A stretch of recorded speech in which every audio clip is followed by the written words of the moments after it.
ஆகாஷ், அம்மாவை எங்கேயும் தேடி பார்த்தியாப்பா? நானும் அப்பாவும் எல்லா இடத்துலையும் தேடிட்டோம்.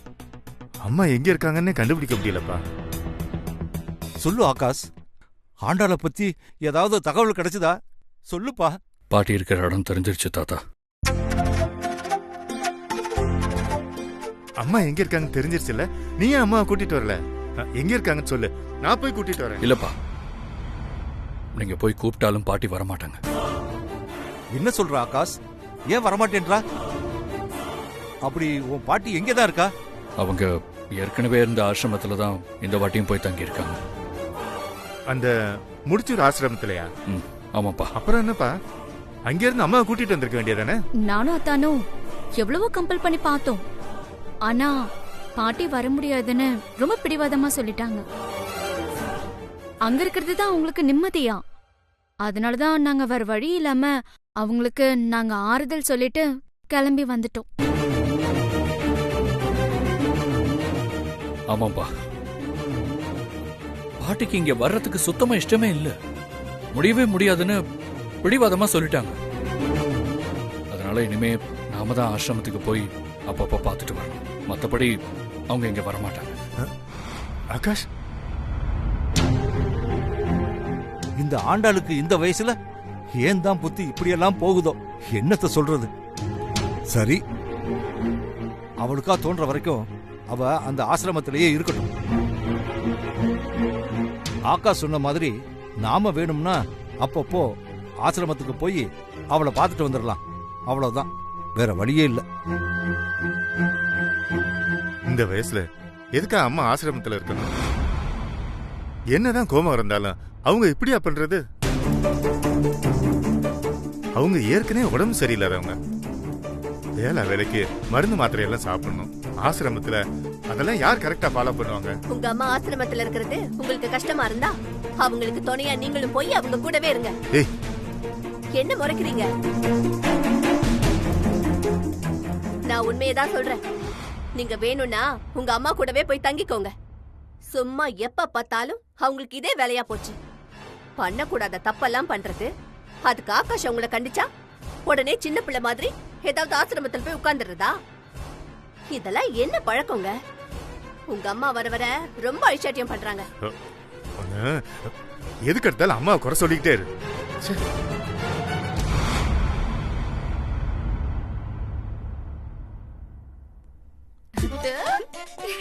சரி, என் மாமியார் எப்படி ஆகாஷ் போய் கூப்பிட்டதுக்கு அப்புறமும் ஆசிரமத்திலே தங்கறதுக்கு சம்மதிச்சாங்க? அட நீங்க வர அத்த, அவங்க எங்க இங்க வர சம்மதிச்சாங்க? அவங்க இங்க வர ஐடியால தான் இருந்தாங்க. என்ன சொல்ற? அப்புறம் எப்படி அவங்கள அங்கேயே விட்டுட்டு வந்தீங்க? இப்ப ஆகாஷும் அவங்க இங்க வர மாட்டேன்னு அடம் பிடிச்ச மாதிரி சொல்லிட்டு போறான். அவரை நான் தான் அந்த மாதிரி டைவர்ட் பண்ணேன்.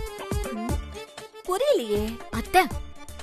ஏற்கனவே பாட்டி இந்த மாதிரி ஆசிரமத்துல தங்கியிருந்தப்போ ஆகாஷத்தை அவங்கள தேடி போய் கெஞ்சி கூத்தாடி அழுது அவர் இங்க கூட்டிட்டு வருவார்ல, உடனே அந்த பாட்டியும் விருப்பமே இல்லாம சும்மா ஆகாஷ தனக்காக வர மாதிரி சீனை போட்டு அவர் கூடவே கிளம்பி இங்க வந்துருவாங்கல்ல. அதே மாதிரி இந்த தடவையும் ஆகாஷத்தை அவங்க கிட்ட நல்லா அழுது கெஞ்சிட்டோம். அதுக்கப்புறம் கிளம்பி வரலான்னு எதிர்பார்த்தாங்க. நான் அதுக்கு இடம் கொடுக்காம பாட்டிக்கு ஆசிரமத்திலே தங்கறது தான் நிம்மதி போல இருக்கு, அதனால அவங்க விருப்பப்படுற வரைக்கும் ஆசிரமத்திலே இருக்கட்டும், அவங்கள கஷ்டப்படுத்த வேண்டாம் அப்படின்னு ஆகாஷத்தனை குழப்பி விட்டுட்டேன். உடனே ஆண்டாள் பாட்டியால பதில் சொல்லவே முடியல. திருடனுக்கு தேல் கொட்டின மாதிரி திரு திருன்னு முழிச்சாங்க. அதான் சாக்குன்னு நான் தானே கன்ஃபியூஸ் பண்ணி அவங்கள அங்கேயே விட்டுட்டு வந்துட்டேன். அப்போ என் மாமியார் தற்காலிகமா தான் அங்க தங்கி இருக்காங்களா? நீங்க கவலைப்படாதீங்க அத்த, உங்க ஃபீலிங் எனக்கு நல்லா புரியுது. உங்க மாமியார நிரந்தரமா ஆசிரமத்திலேயே தங்க வைக்கிறதுக்கு நான் ஆல்ரெடி ஒரு பிளான் பண்ணிட்டு தான் வந்திருக்கேன். முதல்ல அந்த பிளான் என்னன்னு சொல்லு. அதெல்லாம் இப்போதைக்கு நான் சொல்ல மாட்டேன், அது பெரிய சஸ்பென்ஸ். ஓகே ஓகே, சொல்லிட்டு போயேன். என்ன சஸ்பென்ஸா இருக்கும்?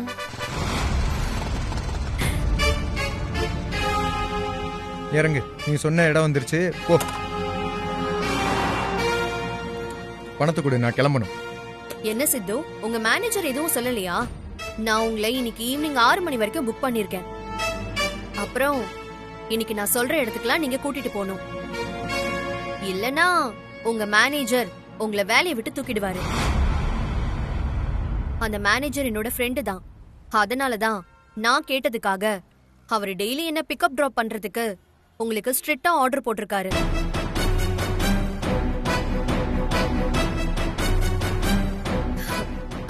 வெயிட் பண்ணுங்க, நான் பர்ச்சேஸ் பண்ணிட்டு வந்துடுறேன். இன்னும் நம்ம நிறைய இடத்துக்கு போக வேண்டியிருக்கு. என்ன சொல்ற நிலா? ஆகாஷும் நீயும் அவ்வளவு தூரம் கம்பல் பண்ணியும் என் மாமியார் நான் வரமாட்டேன், ஆசிரமத்துல இருக்கேன்னு சொல்லிட்டாங்களா? ஆமா அத்தை, நிஜமா அப்படிதான் சொன்னாங்க. நீ வேறடி, அவங்க சும்மா ஆகாஷ பயமுறுத்துறதுக்காக இப்படி ஒரு டிராமாவை பண்ணிட்டு இருக்காங்க. நீ வேணா பாரு, நாளைக்கோ இல்ல இன்னைக்கு நைட்டேவோ அவங்களே வீட்டுக்கு திரும்பி வந்துருவாங்க. அதுக்கெல்லாம் வாய்ப்பே இல்ல அக்கா. அவங்களால இனிமே வரவே முடியாது. வாழ்நாள் முழுக்க அவங்க அந்த ஆசிரமத்திலே தான் இருக்க போறாங்க. அது எப்படி இவ்ளோ உறுதியா சொல்ற? அதுக்கு தான் நான் ஒரு பிளான் பண்ணிட்டேன்ல. பிளானா? என்னடி பிளானு? அந்த ஆசிரமத்தோட மேனேஜர் கிட்ட நான் ஒரு பேச்சுவார்த்தை நடத்திருக்கேன். என்னது பேச்சுவார்த்தையா? என்னம்மா அடுத்த நாட்டு அதிபர் மாதிரி சொல்ற? அப்படி என்ன பேச்சுவார்த்தை? எங்க பாட்டிய மட்டும் இங்க இருந்து தப்பிக்க விடாம இங்கே வச்சுக்கோங்க. தப்பிக்க முயற்சி பண்ணாங்கன்னா அவங்கள ஏதாவது ரூம்ல போட்டு பூட்டி கூட விட்டுருங்க. அதனால நான் உங்களுக்கு எவ்வளவு வேணாலும் பணம் கொடுக்கறேன். சாப்பாடெல்லாம் வாய்க்கு ருசியெல்லாம் கொடுத்துறாதீங்க. வெறும் பத்திய சாப்பாடு மட்டும்தான் கொடுக்கணும். ஏன்னா அவங்க உடம்புல சுகர், கொலஸ்ட்ரால் எல்லாமே இருக்கு. நாங்க எங்க வீட்டுல அப்படித்தான் கொடுப்போம். எப்படி நம்ம ஐடியா? அடிப்பாவி, அப்ப என் மாமியார நீ முடிஞ்ச அளவு கொடுமைப்படுத்தணும்னே முடிவு பண்ணிட்டியா? ஆமா ஆமா, உங்க மாமியார் அப்படி ரொம்ப நல்லவங்க. அவங்கள நாங்களா படாத பாடுபடுத்தி கொடுமைப்படுத்துறோம். அதானே, உங்களை, என்ன, நிலாவ, எங்க அம்மாவன்னு எத்தனை பேரை எப்படியெல்லாம் உங்க மாமியார் கொடுமைப்படுத்திருக்காங்க. பத்தாததுக்கு இப்ப சித்து வேற பயங்கரமா டார்ச்சர் பண்ணிருக்காங்க. இதுக்கெல்லாம் சேர்த்துதான் நிலா இப்படி ஒரு பிளான் பண்ணிட்டா போல இருக்கு. விடுங்க அத்தை, அந்த பாட்டிக்கு இப்படி எல்லாம் பண்ணாதான் கொஞ்சமாவது புத்தி வரும். அதனால அவங்க ஆசிரமத்துல இருந்து அவஸ்தைப்படட்டும். அக்கா, இப்பதான் அந்த வீட்ல பாட்டியோட தொல்லை இல்லாம போச்சுல. இப்பவாவது நீயும் சித்து மாமாவும் திரும்ப அங்கே வந்துடலாம்ல. அத்தை, நீங்களும் அங்க வந்துருங்களேன். ஆகாஷ் அத்தனும் நீங்க இங்க வந்ததை நினைச்சு ரொம்ப ஃபீல் பண்றாரு. பேசாம நீங்க 3 பேரும் அங்க கிளம்பி வந்துருங்களேன். இல்ல நிலா, தன்னால லாஸ் ஆன 30 லட்சத்தை பைக் ஓட்டி சம்பாதிச்சு ஆண்டாள் பாட்டி முகத்துல விட்டெறிஞ்சதுக்கு அப்புறம் தான் நான் எதையும் யோசிக்க முடியும்னு சித்து ரொம்ப ஸ்ட்ரிக்டா சொல்லிட்டாரு. அவர் அப்படி சொல்லும்போது நானும் அத்தையும் என்ன பண்ண முடியும் சொல்லு? என்னக்கா, சித்து மாமா ஏன் இவ்வளவு அடமெண்டா இருக்காரு? அது அடமெண்ட் இல்ல நிலா, தன்மானம். அவன் நிலைமையில இருந்து யோசிச்சா அவன் சொல்றது கரெக்ட் தான்னு நமக்கு புரியும். சரி நிலா, அக்காவும் தங்கச்சியும் பேசிக்கிட்டு இருங்க. நான் போய் உங்களுக்கு சாப்பிட ஏதாவது எடுத்துட்டு வரேன். அத்தை அத்தை, அதெல்லாம் ஒண்ணும் வேண்டாம். நான் சாப்பிட்டு தான் வந்தேன். உங்ககிட்ட பாட்டி விஷயத்த சொல்லிட்டு போலான்னு தான் வந்தேன். நான் கிளம்புறேன். பாய் நிலா. சரி, பாய் அத்தை. வரேங்க.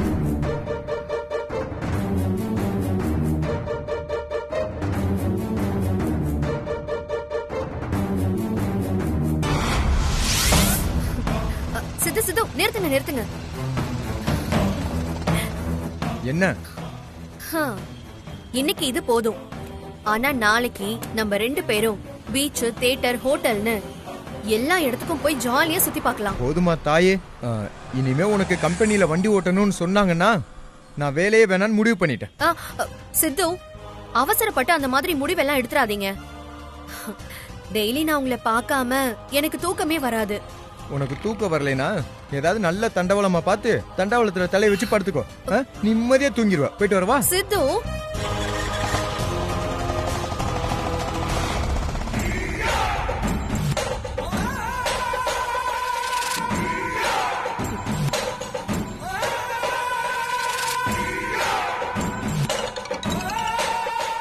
ஹலோ சார், ஒருத்தர் பிரவுன் சுகர் கடத்துறாரு. அது சம்பந்தமா நான் உங்ககிட்ட பேசணும். பிரவுன் சுகர் கடத்துறானா? யாருமா அவன்? இப்ப அவன் எங்க இருக்கான்? சார், அவன் ஒரு பைக் ரைடர். பேரு சித்து. அவன் பைக்கை நான் தெரியாதனமா புக் பண்ணிட்டேன். அவர் என்ன பிக்கப் பண்ணிட்டு வரும்போதும் போகும்போதும் அவர் வண்டியில நான் பிரவுன் சுகர் இருக்கிறத பார்த்தேன். கஸ்டமரை பிக்கப் பண்ணிட்டு போகும்போது எதுக்கு இப்படி எல்லாம் பண்றீங்கன்னு நான் கேட்டப்போ அவரு என்கிட்ட என்ன தெரியுமா சொன்னாரு? என்ன சொன்னா? பைக் ரைட் ஜாப்ங்கிறது எனக்கு பாதுகாப்பு கவசம், அதனாலதான் நான் இந்த வேலையை செலக்ட் பண்ணேன். மத்தபடி பிரவுன் சுகர் கடத்துறதுதான் அவனோட முக்கியமான வேலைன்னு ரொம்ப திமிரா சொன்னான் சார். அவன் யாரு எப்படி இருப்பான்னு அடையாளம் சொல்ல முடியுமா? கண்டிப்பா சொல்றேன் சார். அவரு ஒரு 5.5 அடிக்கு மேல ஹைட்டா இருப்பாரு சார். வயசு ஒரு 26ல இருந்து 27 இருக்கும். ஒரு நார்மலான வெயிட்ல தான் இருப்பாரு. Skin tone brown skin sir. லைட்டா தாடி வச்சிருப்பாரு சார். அவன் வெஹிக்கிள் நம்பர் நோட் பண்ணியாமா? பண்ண சார். சொல்லுமா. TN14 V 5065 sir. சார் அப்புறம் அவரு இந்த விஷயத்த சொல்லிட்டு யார்கிட்டயாவது சொன்னா என்ன கொன்னுடுவேன்னு மிரட்டினாரு சார்.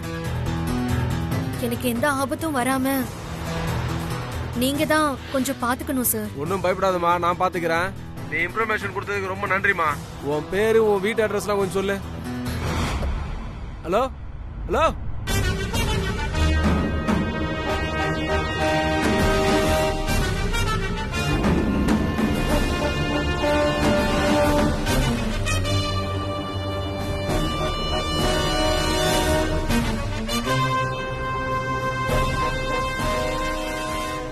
சித்து, நீ எனக்கு கிடைக்காம தென்றலுக்கு கிடைச்சிட்ட.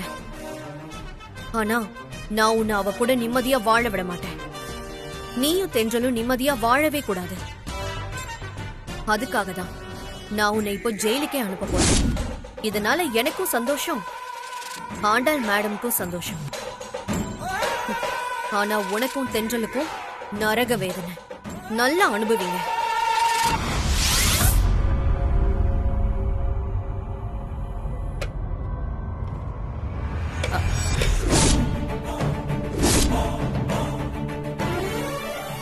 சாப்பிடுங்க. என்ன பிரேமா இத கொண்டு வந்து வைக்கிற? சிக்கன், மட்டன், ஃபிஷ் இப்படின்னு எனக்கு பிடிச்சது எவ்வளவோ இருக்கு. போ போ போ போய் எடுத்துட்டு வா. போ போ. அதெல்லாம் தர முடியாது. இனிமே நீங்க இதான் சாப்பிடணும். என்னடி பேச்செல்லாம் ஒரு மாதிரி வித்தியாசமா இருக்கு? அப்படிதான் இருக்கும். உங்களுக்கு இதான் கொடுக்கணும்னு நிலா மேடம் என்கிட்ட சொல்லிட்டு போயிருக்காங்க. நிலா உனக்கு மேடமா? அவ சொல்லிதான் இதெல்லாம் செஞ்சுக்கிட்டு இருக்கியா? ஆமா, இனிமே அவங்கதான் எனக்கு பாஸ். நான் உங்களை பத்திரமா பாத்துக்கணும்னு சொல்லிருக்காங்க. இங்க இருந்து உங்களை வெளியே அனுப்ப கூடாதுன்னு சொல்லிருக்காங்க. கடைசி வரைக்கும் இங்கதான் இருக்கணும். உங்களுக்கு காலையில என்ன சாப்பாடு கொடுக்கணும், மதியம் என்ன கொடுக்கணும், நைட் டின்னருக்கு என்ன கொடுக்கணும்னு எல்லாத்தையும் என்கிட்ட லிஸ்ட் போட்டு கொடுத்துட்டு போயிருக்காங்க. அவங்க சொன்ன எல்லாத்தையும் நான் கரெக்டா ஃபாலோ பண்ண போறேன். ஏய், யார்கிட்ட என்ன பேசிக்கிட்டு இருக்க? அந்த நிலா ஒரு ஆளுன்னு அவ பேச்ச கேட்டுக்கிட்டு என்கிட்ட விளையாட்டு காட்டுறியா? நான் இப்பவே இங்க இருந்து கிளம்புறேன்டி. எங்க போறீங்க? நில்லுங்க. உங்களுக்கு வீடே இதான். போய் உள்ள உட்காருங்க. ஏய், யார மிரட்டுற? நான் யார் தெரியுமா? நீங்க யாரா வேணா இருந்துட்டு போங்க. இங்க நான் சொல்றதா நீங்க கேட்கணும். இல்லனா உங்களுக்கு தான் ரிஸ்க். என்னடி எனக்கே ஆர்டர் போடுற? நான் இப்பவே கிளம்புறேன். முடிஞ்சா தடுத்து பாரு. விடுடி, விடு என் கைய. விட மாட்டேன். ஏய் அம்புஜா, பக்கஜா வாங்கடி. ஆளுக்கு ஒரு பக்கம் புடிங்கடி. என்ன பாக்குறீங்க? இனிமே இவங்க 2 பேர் தான் உங்களுக்கு பாடி கார்டா இருப்பாங்க. நீங்க எங்க போனாலும் உங்களை ஃபாலோ பண்ணிட்டே இருப்பாங்க.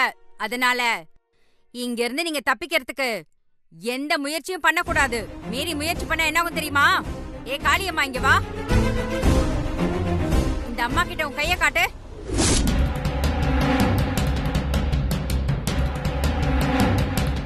இது என்ன காயம் தெரியுமா? சூடு வச்ச காயம். இவளும் உங்களை மாதிரி இங்க இருந்து தப்பிக்க முயற்சி பண்ணா. அப்ப நான் அவளுக்கு வச்ச சூடுதான் இது. இதே மாதிரி நீங்களும் இங்க இருந்து தப்பிக்க நினைச்சீங்க, நான் இறக்கப்படவே மாட்டேன். உங்களுக்கும் சூடு வச்சிருவேன். பாத்துக்கங்க. ஏய், இந்த அம்மாவை பாத்துக்கோங்கடி.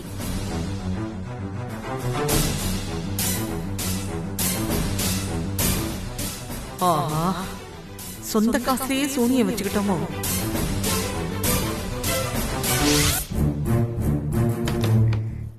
வா சித்து. இப்ப நீ.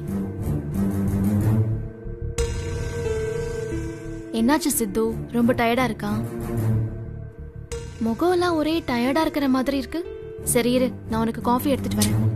இரு தென்றல், இனிமே நான் அந்த வேலைக்கு போகணுமான்னு யோசிக்கிற மாதிரி ஆயிடுச்சு. என்ன சொல்ற சித்து? ஆமாமா, அந்த சிவானி தொல்லை தாங்க முடியலமா. என்ன சொல்ற? அந்த சிவானி இன்னைக்கு கூட உன்னை டிஸ்டர்ப் பண்ணாளா? டிஸ்டர்ப் பண்ணா பரவாயில்ல, அதை ஏன் கேக்குற? அந்த பைக் ரைடிங் கம்பெனியோட மேனேஜர் அவளோட ஃப்ரெண்டு போல இருக்கு. அதனால அவரை கரெக்ட் பண்ணி எனக்கு வேற எந்த ரைடுமே வராம அவளை மட்டும் நான் டெய்லி பிக்கப் பண்ணி டிராப் பண்ணணுமாமா.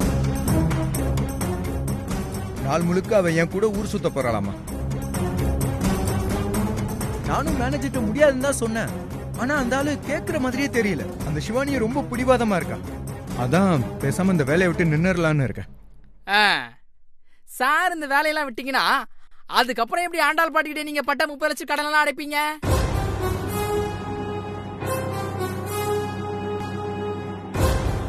என்ன முறைகிற? தள்ளி உட்காரு.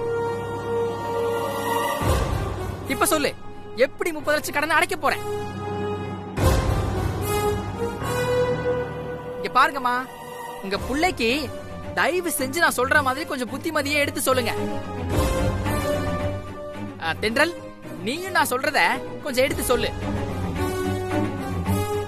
இப்ப சிவானியோட அப்பாக்கு 2 பொண்டாட்டி, சித்துவோட அப்பாக்கும் 2 பொண்டாட்டி. இப்படி அந்த வரிசையில சித்துவுக்கும் 2 பொண்டாட்டி அமைச்சா நல்லா தானே இருக்கும்? ஓகே ஓகே, இந்த லாஜிக் உங்களுக்கு பிடிக்கலாம் பரவாயில்ல. நான் இன்னொரு லாஜிக் சொல்றேன், அதாவது பிடிக்கலான்னு பாருங்க. அடுத்து என்ன லாஜிக் சொல்ல போற? சொல்றேன், இது ரொம்ப முக்கியமான லாஜிக். இப்ப சித்து ஆண்டாள் பாட்டி கிட்ட 30 லட்சம் கடனாளியா இருக்கான். இந்த கடனை இவனால சத்தியமா அடைக்க முடியாது. பத்தாததுக்கு இப்ப இந்த பைக் ரைடர் வேலையை வேற விடுறேன்னு சொல்றான். அப்படிங்கிறப்போ இவனால இந்த கடனை அடைக்கிறதுக்கு வேற வழியே இல்லாம போயிடும். அதனால பேசாம இவனுக்கு அந்த சிவானியவே கல்யாணம் பண்ணி வச்சிட்டோம்னா எல்லா பிரச்சனையும் சால்வ் ஆயிடும். நான் சொல்றத கேட்டா உங்களுக்கு என் மேல கோவமா தான் இருக்கும். அம்மா கொஞ்சம் கால்ல ஊத்துங்க. இருந்தாலும் நான் சொல்றதுல இருக்கிற நல்லதை யோசிங்க. அந்த சிவானி ரொம்ப பணக்கார பொண்ணு. அவ பணக்காரியா இருக்கும்போது மச்சான் வேலைக்கு போக வேண்டிய அவசியமே இல்ல. அது மட்டும் இல்லாம அந்த சிவானி கிட்ட சொன்னா அவளே அந்த ஆண்டாள் பாட்டிக்கு இவன் கொடுக்க வேண்டிய 30 லட்சத்தை ஒரே செக்க போட்டு கொடுத்து அடைச்சிருவா. அதுக்கப்புறம் மச்சான் ஃப்ரீ பேடா இருக்கலாம்ல. என்ன நான் சொல்றது? என்ன பண்றேன்னு பாரு. அடிங்க.